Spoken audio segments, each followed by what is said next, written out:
You're watching Technology eNews live at whenever you watch this o'clock with your host, Jon Mitchell. Tonight's top story, cautionary tales, ethical mishaps with technology. Mishap number one, the Facebook boyfriend. Here's what you need to know.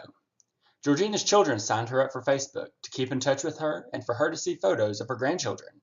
Soon after, Georgina was friended by a Jim, claiming to be a serviceman in Afghanistan. Jim began messaging Georgina, and they began a budding romance via social media, sending photos and messages back and forth. Georgina would soon find out these photos were fake. Jim expressed a desire to bring gemstones back to Australia with him because they were so cheaply mined in Afghanistan. However, he claimed his debit card was not working and he could not pay the travel tax on the gemstones. Georgina sends him $15,000 initially for this, assuming they would spend their lives together. By the time she realized it was all a scam, she was broke, sending over $100,000 to help this Jim.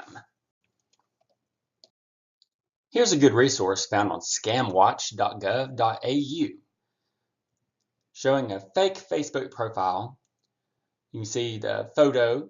Photos can be sourced from anywhere, so do a Google image search to make sure who you're communicating with on social media is an actual person. Listing incorrect states, listing states that don't make any sense. If you're in Tennessee and being contacted by someone in Colorado randomly, it's probably not a good thing. Details do not match the photo, so you can see in this photo a Caucasian female, although ethnicity here says Native American. That does not match up. On seeking relationships, you notice they list every possible thing that someone could relate to. Activity partner, travel partner, friendship, short-term, long-term, marriage, dating, whatever. So you can fit into any of that stuff. On the ages, list the ages 29, yet seeking only older men. This is a red flag. English is very poor for a university-educated, fluent English speaker. This person states that they're English speaker, yet this statement here, I am single lovely person, also the person who like to have a lot of fun, that is going to the beach, movies, dance, and also listen to music. Cut up English may also be a red flag.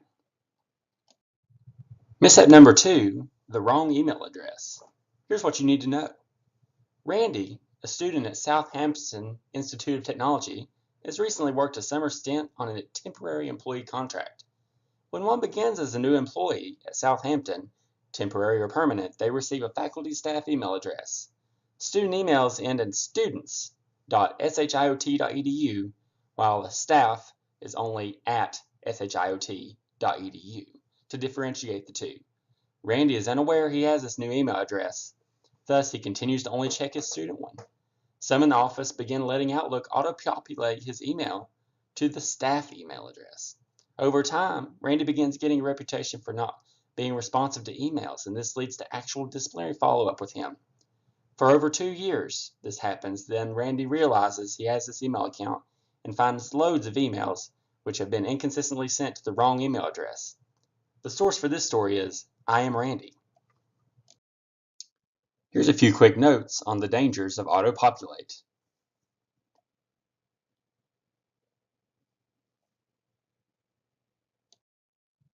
Case 3, the passive-aggressive email CC.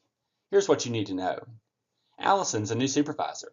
Lately, she's been noticing one of her employees, we'll call her Sue, will CC this Allison's supervisor or certain colleagues when outwardly disagreeing with her.